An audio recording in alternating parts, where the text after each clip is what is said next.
বাতিল হওয়া শিক্ষাক্রমে কত টাকা গচ্চা গেল তার তদন্ত করবে এনসিটিবি। পাশাপাশি ২০২৫ সাল থেকে চালু হতে যাওয়া শিক্ষাক্রমকে পরিমার্জন করে যুগোপযোগী করা হবে।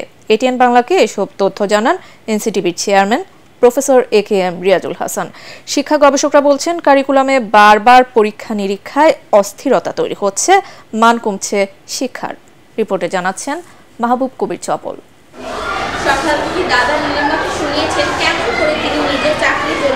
শিক্ষাক্রমকে বলা হয় শিক্ষার সংবিধান, কিন্তু এই সংবিধানে কাটাছেঁড়া চলছে বারবার। ১৯৭২ সাল থেকে ৭টি শিক্ষা কমিশনের সুপারিশে শিক্ষাক্রম পরিবর্তন করা হয় ৭ বার। ৫ বছর গবেষণা করে সবশেষ যে কারিকুলাম চালু করা হয়েছিল, ২ বছর না যেতেই সেটিও বাতিল করতে হলো। এতে শুধু প্রশিক্ষণ বাবদ খরচ হয়েছে হাজার কোটি টাকার বেশি। ওই শিক্ষাক্রমের পেছনে মোট কত টাকা নষ্ট হয়েছে তার তদন্ত করবে এনসিটিবি। ভবিষ্যতে এমন পরিবর্তনে সতর্ক থাকবে প্রতিষ্ঠানটি।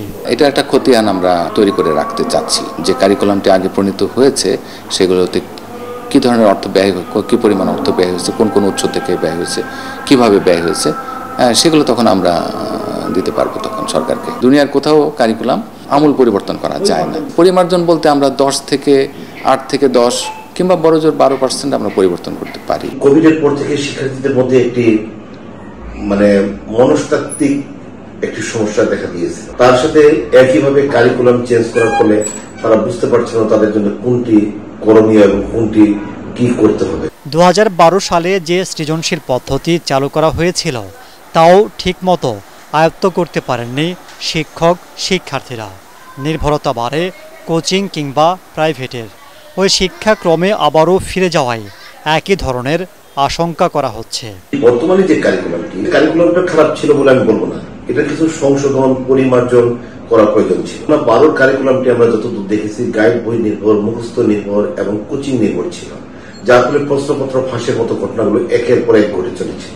সে প্রাইভেট পড়াতো না, যদি তার উপযুক্ত বেতন ভাতা দিয়ে সে পেত, তার সামাজিক মর্যাদা থাকতো, তাহলে প্রাইভেট পড়ানো কমে যেত।